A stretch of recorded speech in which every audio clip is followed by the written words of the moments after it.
Welcome to my channel Bharati's kitchen. আমি এই soybean দিয়ে একটা রেসিপি বানাবো, দেখে নাও কিভাবে আমি বানাবো।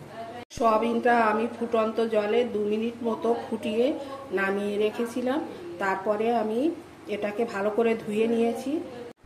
সয়াবিনগুলো আমি চেপে চেপে জল বের করে দিচ্ছি, তারপরে আমি মিক্সিতে বেটে নেব।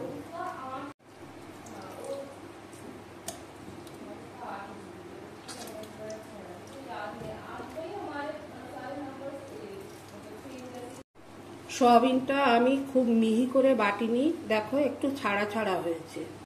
এর মধ্যে একটা সিদ্ধ আলু দিয়ে দিচ্ছি। এখানে আমি 200 গ্রাম মতো মসুর ডাল নিয়েছি, এটা 2 ঘন্টা মতো ভিজিয়ে রেখেছিলাম। এবার আমি এটা মিক্সিতে বেটে নেব। এই ডালটা ভালো করে ধোয়া, এটা আমার দুটো রেসিপির জন্য আমি বেশি করে নিয়েছি। মিক্সিতে আমি ডালগুলো দিয়ে দিচ্ছি। আমি লঙ্কা দিয়ে দিচ্ছি, এটা আমার দুটো রেসিপির লঙ্কা, তোমরা আন্দাজ মতো দিয়ে নিও। আদাটা দিয়ে দিচ্ছি, এটাও দুটো রেসিপির। রসুনটা দিয়ে দিচ্ছি, এটা দুটো রেসিপির জন্য নেওয়া। ডাল বাটা দিয়ে দিচ্ছি, আর একটু দিয়ে দিচ্ছি। হাফ চামচ মতো জোয়ান দিয়ে দিচ্ছি। গরম মশলাটা দিয়ে দিচ্ছি। একটু চাট মশলা দিয়ে দিচ্ছি, পুরোটা দেব না। স্বাদ মতো লবণ দিয়ে দিচ্ছি। হলুদ দিয়ে দিচ্ছি। মরিচ গুঁড়ো দিচ্ছি। একটু জিরে গুঁড়ো দিচ্ছি। ধনে গুঁড়োটা দিয়ে দিচ্ছি। এটাকে আমি ভালো করে মেখে নেব।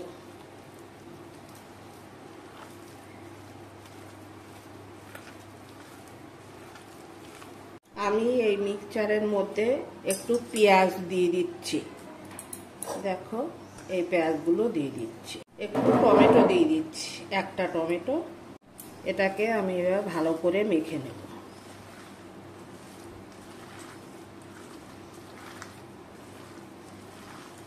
আমার কড়াটা গরম হয়ে গেছে, আমি তেল দিয়ে দিচ্ছি। তেলটা গরম হয়ে গেছে, আমি এগুলো দিয়ে দিচ্ছি।